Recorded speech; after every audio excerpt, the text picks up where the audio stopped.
안녕하세요. 딸아이 하나를 둔 30대 여성입니다. 남편과는 이혼 소송 중인데 이제 거의 다 끝나가요.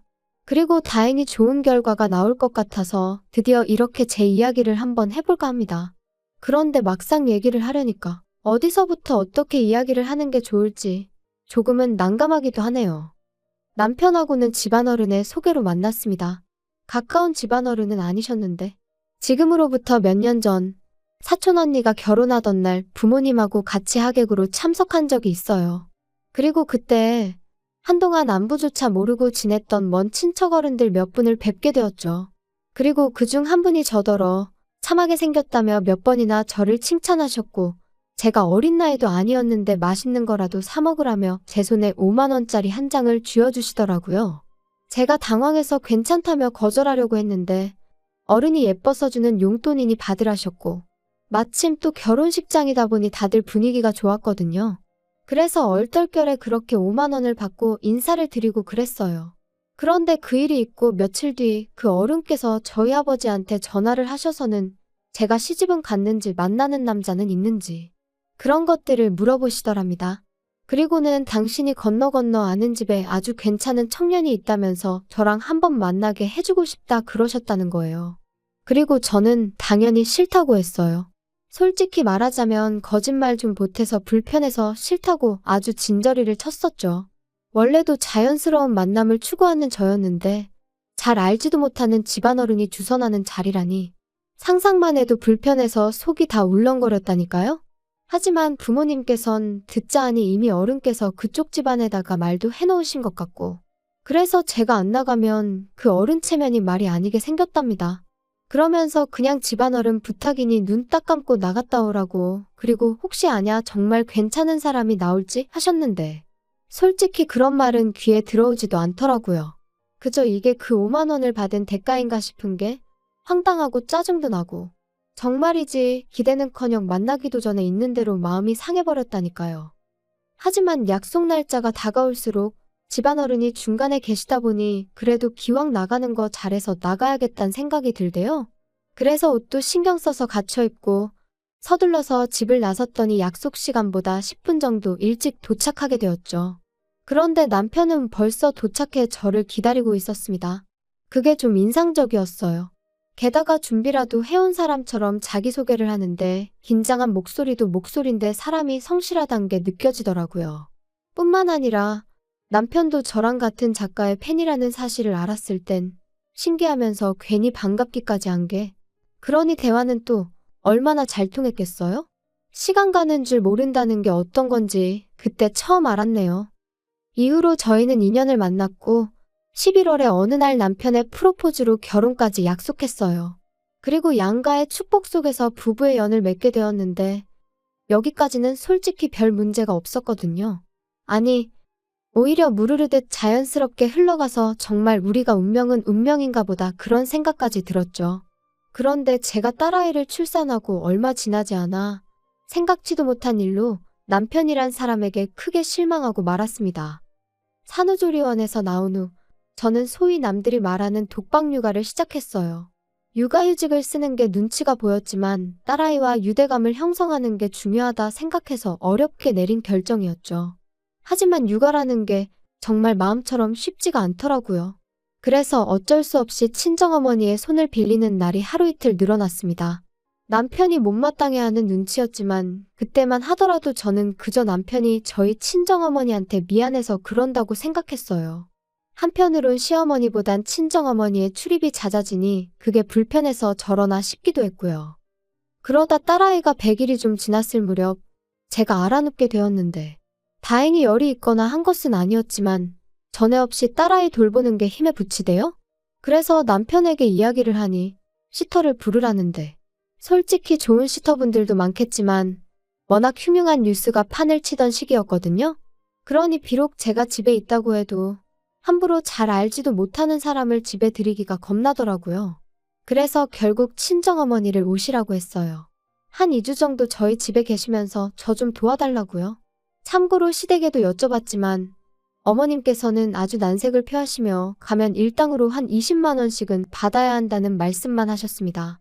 저희 상황을 뻔히 아시면서 그런 말씀을 하셨다는 건 한마디로 싫다는 말씀이셨죠. 그런데 저희 어머니가 와 계신 지 꼬박 일주일 되던 날이었어요. 현관을 들어서는 남편 표정이 좋지가 않더라고요. 그래서 제가 밖에서 무슨 일이라도 있었어? 표정이 왜 이렇게 안 좋아? 장모님은? 잠깐 뭐 사러 간다고 나가셨는데, 왜? 장모님 안 씻으시냐? 진짜 요즘 집에만 들어오면 구역질이 난다, 구역질이 나. 그게 무슨 막말이야? 집에서 무슨 냄새가 난다고 그래? 그리고 냄새가 나도 그게 우리 엄마한테서 난다는 증거 있어? 장모님 오시기 전엔 안 났는데 장모님 오신 이후로 며칠째 내가 속이 미식거린다고. 그러면 100% 장모님 때문이지, 안 그래? 우리 엄마 아침 저녁으로 씻으시거든? 당신보다 더 자주? 알지도 못하면서 생사람 잡고 있어, 진짜. 남편과 대화가 끝나기가 무섭게 친정어머니가 들어오셨고 저는 저도 모르게 친정어머니의 표정을 살폈습니다. 다행히 어머니는 아무것도 듣지 못하신 듯 했지만 제 마음은 편치 않았죠. 게다가 남편 말이 신경 쓰여 저도 모르게 코를 킁킁거리며 어머니 냄새를 맡게 됐는데 그런 제 모습을 알아차리자마자 이 상황 자체가 너무 짜증나고 서럽고 그런데 이내 곧 저녁 식사를 하는 자리에서 남편이 이번엔 아주 노골적으로 인상을 쓰더니 또다시 무슨 냄새 안 나냐고 그러더라고요. 그리고는 저희 어머니더러 장모님 씻으셨어요? 그러는데 정말이지 진짜 밥상이고 뭐고 확 뒤집어 엎어버리고 싶더라니까요. 그리고 어머니는 금세 얼굴이 빨개지셔서는 씻었는데 왜 나한테 무슨 냄새라도 나냐면서 당황스러워 하셨는데 어찌나 분하던지 눈물이 다 날 것 같더라고요. 사실 저희 어머니는 제가 결혼하던 해까지 시장에서 아버지와 함께 튀김 가게를 하셨어요. 아버지의 사업이 망하고 이후로 마지막이란 각오로 주변 분들에게 돈을 빌려 시작하셨던 일이었죠. 돈 빌려준 사람들한테 하루라도 빨리 갚아줘야 된다고 그러면서도 저한테는 뭐 하나 부족한 거 없이 해주시려고 한 달에 딱 하루만 쉬시면서 그렇게 20년을 장사하셨습니다. 그리고 덕분에 지금은 떵떵거리며 살 정도는 아니어도 어디 가서 아쉬운 소리는 안 하고 사세요. 3층짜리 작은 건물이지만 새들어 장사하던 그 건물도 저희 부모님이 사셨거든요. 하지만 저희 어머니는 그 튀김 가게가 우리를 살렸다 하시면서도 기름 냄새라면 아주 진저리를 치십니다. 그래서 지금도 남들 다 좋아하는 치킨도 안 드세요. 그리고 남편도 이런 사연을 다 알고 있어요. 처음부터 숨길 생각도 없었지만 구구절절 얘기하려고 한 것도 아니었는데 남편이 어찌나 시부모님 고생하신 이야기를 우려먹고 또 우려먹던지 게다가 솔직히 제가 듣기엔 크게 고생하셨다는 느낌도 없었거든요. 하지만 자식 입장에선 자기 부모가 제일 애틋한 거 아니겠어요? 그래서 그런 남편에게 무안을 주는 대신 저도 저희 부모님 이야기를 했던 것뿐이었어요. 그리고 그때 분명히 이야기했거든요. 그런 이유로 우리 부모님은 두 분 다 냄새난다는 말에는 아주 예민하시다고요. 참고로 단지 튀김 냄새를 질리게 맡아서 그런 건 아니고 한참 장사에 매달리시던 무렵에는 정말 두 분 머리카락 한 올 한 올까지 소위 기름쩐내라고 하죠. 그 쩐내에 쩔어 있었어요. 그리고 두 분도 그 사실을 잘 알고 계셨기 때문에 정말 아침 저녁으로 몸이 벌게지도록 샤워를 하시더라고요. 특히나 어머니는 정말 살갗이 다 일어날 만큼. 그때를 생각하면 지금도 제 마음 한구석이 먹먹해져요.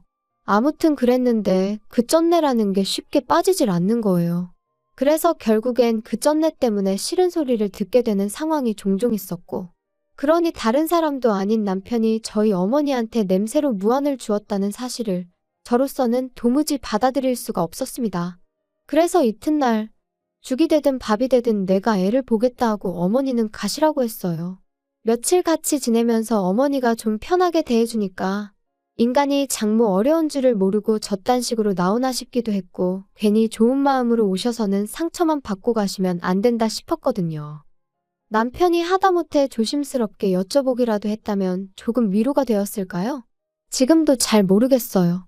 확실한 건 있는 대로 인상을 찡그리며 싫은 티를 낸 그 얼굴이 제 뇌리에 너무나 선명하게 남았기에 며칠이 지나가도 남편이 꼴보기도 싫었다는 거죠. 그리고 말이 나왔으니 말이지만 까놓고 말해서 저라고 시부모님이 하시는 행동이 전부 다 마음에 들었겠어요? 식사 도중에 아버님은 트름을 열댓 번은 하시는 분이셨고 어머님은 설거지거리를 못하러 만드냐며 한 번도 반찬을 덜어서 드시질 않으셨습니다. 그래도 저는 평생을 저렇게 사신 분들이니 어떻게 다 내 입맛에 맞추겠나. 어쩌다 한 번이니 그냥 내가 이해하면 된다 생각하고 넘긴 적이 한두 번이 아니었어요. 그런데 남편이 먼저 그런 식으로 나오니 저도 더는 참지 말아야겠다고. 그게 뭐라고 아주 단단히 결심을 하게 되더라니까요. 그런데 그 일이 있고 얼마 지나지 않아 저는 청천벽력 같은 사실을 알게 되었습니다. 그렇게 친정어머니를 가시게 한 후로 마음 한켠이 답답하고 묵직한 게 그러다 하루는 그냥 무작정 친정부모님을 만나러 가고 싶더라고요. 그래서 연락도 없이 친정을 찾았는데 집안이 온통 어질러져 있었어요. 제가 알던 친정집 같지 않아서 도둑이라도 든 줄 알았을 정도로 말이죠. 그리고 그 사이에서 웬 서류 뭉치가 제 눈에 들어왔는데 그건 바로 어머니의 병원 서류였습니다. 게다가 그제서야 식탁 위에 잔뜩 늘어난 약봉지도 눈에 들어오고 결국 이게 다 뭐냐는 제 추궁에 아버지께서 친정어머니가 폐암위기라는 사실을 털어놓으셨어요. 그런데 더 충격적이었던 건 어머니도 아버지도 진작부터 알고 계셨으면서 임신 중인 제가 놀랄까봐 비밀로 하고 계셨다는 거였죠. 제가 어떻게 그러실 수가 있냐고, 그러다 어머니가 돌아가시기라도 하셨으면 나는 어떻게 살라고 그런 거냐고. 원망이라고 해야 할지 그때 그 감정은 한마디 단어로 설명할 수가 없네요. 아무튼 이후로 저는 바로 어머니를 모시고 병원을 찾았습니다. 그리고 의사가 말하길 당장이라도 병원에 입원하셔서 치료를 시작하는 게 좋겠다대요. 그런데 어머니께서 아주 완강히 거절을 하셨어요. 평생 장사만 하다가 이제 좀 사람답게 살려는데 병원에 갇혀있고 싶지는 않다고요. 그리고 저도 아버지도 그런 어머니의 고집을 도무지 꺾을 수가 없었죠. 그래서 어쩔 수 없이 일단은 아버지께서 어머니의 병간호를 시작하게 되셨네요. 그런데 나이 든 부모님을 두신 분들이라면 다들 아실 거예요. 아버지가 어머니를 챙기는 것과 어머니가 아버지를 챙기는 건 사실 같을 수가 없다는 걸요. 저희 부모님도 그랬습니다. 제가 보기엔 아버지는 아버지대로 최선을 다해서 어머니를 챙기고 계셨지만 평소 깔끔하신 어머니의 야무진 손끝을 따라잡기엔 턱없이 부족하더라고요. 그래서 제가 일주일에 2번 정도 어머님께 딸아이를 맡기고 친정을 찾기 시작했는데 이때도 생각해보면 말도 못해요. 남편은 저더러 결혼을 했으면 친정일은 좀 잊고 살아야 하는 거 아니냐며 언제까지 자기랑 딸은 팽개치고 친정만 그렇게 쫓아다닐 거냐면서 어이가 없었죠. 제가 할 일 없이 친정 부모님이랑 꽃놀이나 다니는 것도 아니었잖아요. 게다가 막말로 남편이 뭘 좀 도와주기라도 했으면 말을 안 해요. 자기는 돈 번다는 이유로 집안일엔 손도 까딱 안 하기 일쑤였으니까요. 근데 이제 제가 친정을 챙기면서 자기 저녁밥을 못 챙기는 일이 종종 생기니까 그게 그렇게 억울했던 건지. 게다가 딸아이를 팽개쳤다니 그것도 어머님한테 하루에 5시간 일주일에 2번 부탁드린 것뿐이었는데 세상에 그런 억지가 어딨냔 말이죠. 말이 나왔으니 말인데 어머님은 어머님대로 자기가 이 나이에 손녀 보느라 이게 무슨 생고생이냐며 그럴 거면 너는 육아휴직인지 뭔지 그건 왜 했냐. 얼마나 싫은 소리를 해대셨는지 몰라요. 아무리 그래도 사돈이 아프다는데 까놓고 말해서 과일 바구니 하나라도 보내실 생각은 안 하시고 그저 당신 불편한 것만 투덜투덜. 가뜩이나 남편도 꼴보기가 싫은데 어머님까지 왜 이러시나. 시간이 갈수록 그나마 남아있던 고마운 마음은 온데간데 없어지고 그저 얄밉다는 생각만 들었던 게 솔직한 제 심정이에요. 그런데 안 좋은 일은 왜 그렇게 연달아 터지는지. 그런 생활이 반년쯤 이어지던 무렵 저희 아버지께서 큰 사고를 당하셨습니다. 친정어머니가 원래부터 먼지에 좀 예민하셔서 그날도 친정아버지께선 그런 어머니를 위해 이불을 베란다에서 터시다가 그만 아래로 추락을 하셨거든요. 불행 중 다행이라고 해야 하나. 아파트가 2층이었고 아래층은 최근에 새로 흙을 깔아서 비교적 덜 단단했기에 망정이지. 아무튼 그렇다고 해도 아버지는 왼쪽 발목이 골절되셨고 꼬리뼈에도 금이 갔습니다. 갈비뼈도 상태가 좋지 않았죠. 그래서 꼼짝없이 병원 신세를 지게 되셨어요. 상황이 상황이었던 만큼 친정어머니가 저희 집에 오시는 건 제 상식으론 너무나 당연한 일이었어요. 막말로 혼자 계시다가 쓰러지기라도 하시면 그땐 누가 책임을 지냔 말이죠. 하지만 남편의 반응은 냉정하기 짝이 없었습니다. 지금처럼 왔다 갔다 하면서 들여다봐드리면 되지 뭘 집으로 모시기를. 안 돼, 불편해. 지금이 편하고 불편하고 따질 상황이야? 난 우리 엄마 절대로 혼자 계시게 못해. 뭐 못하면 어쩔 건데 장인 장모님 돈도 있으신데 사람 쓰시면 되잖아. 아니면 장인어른 입원해 계시는 동안 장모님도 잠깐 병원에 계시게 하던가. 아니, 내가 우리 엄마를 평생 모시고 살자는 것도 아니고 아버지 퇴원하실 때까지만 몇 주만 좀 같이 지내자는 건데 그게 그렇게도 안 될 말이야? 이 집이 너 혼자 산 집이야. 내 돈도 반 들어갔으니까 나도 내 의견을 말하는 것뿐이야. 그리고 솔직히 너 지금 육아휴직 중이라 내가 외벌이하는 거나 마찬가지잖아. 그러면 내 입장도 배려를 해줘야지. 거기다 내가 말은 안 하려고 했는데. 생각해보니까 장모님 아파서 냄새 나시는 거 아니야? 아프시단 핑계로 안 씻고 그러셨던 거 아니냐고. 역시 내 코가 개코라니까. 아무리 생각해도 안 되겠다. 나 장모님 냄새 못 견디겠거든? 생각만 해도 또 울렁거린다. 당신 진짜 말 그따위로밖에 못해. 그럼 뭐 시부모님한테는 꽃향기라도 나는 줄 아나 봐. 그리고 외벌이가 어쩌고 저쩌고. 야, 어디 가서 그런 소리 할 것도 없어. 그 돈 뭐 나 용돈 쓰라고 벌어다 주니? 나 육아휴직 시작하고서 티셔츠 한 장 사 입은 거 없거든? 아이고 대단하십니다. 그럼 네가 매일같이 먹는 밥 반찬 생수는 어디 땅 파서 나왔냐? 남편과 말 같지도 않은 소리를 하며 다투는 제 자신을 보니 말 그대로 현타가 오더라고요. 그리고 이건 아니다. 이렇게 사는 건 아니다라는 생각이 딱 들었죠. 그래서 남편에게 마지막으로 한 번만 더 묻겠다 했습니다. 우리 어머니 모시고 단 몇 달만이라도 살겠냐? 아니면 나랑 지금 이혼하겠냐? 그러니까 남편 하는 말이 이것 봐, 이것 봐. 너 내가 몇 번이나 말했지. 너가 신경 쓸 가정은 나랑 우리 희연이가 있는 여기라고. 근데 지금 뭐 나더러 장모님을 모시던지 아니면 이혼을 하던지 선택을 하라고? 너 제정신이냐? 그래, 당신 말대로 내가 우선순위를 착각하고 있는 건지도 모르지. 하지만 나는 내 부모까지 나 몰라라 하라는 배우자를 존경하며 평생 한 이불 덮고 살 자신이 없거든. 이러다 막말로 우리 엄마나 아빠 잘못되기라도 하면 난 네가 악마로 보일 것 같은데 그때 가서 이혼하면 너무 늦잖아? 어이가 없다. 진짜. 그래 뭐 이혼하고 싶으면 이혼해. 그런데 희연이는 네가 못 데려가. 내가 키울 거야. 그거야 법대로 하자고. 장인장모 병간호도 못하게 해서 이혼한다는데 그런 철면피한테 과연 딸을 키우게 해줄지는 모르겠네. 좋은 변호사로 한번 잘 알아봐. 그리고 그날부로 저는 제 짐을 챙겨서 집을 나왔습니다.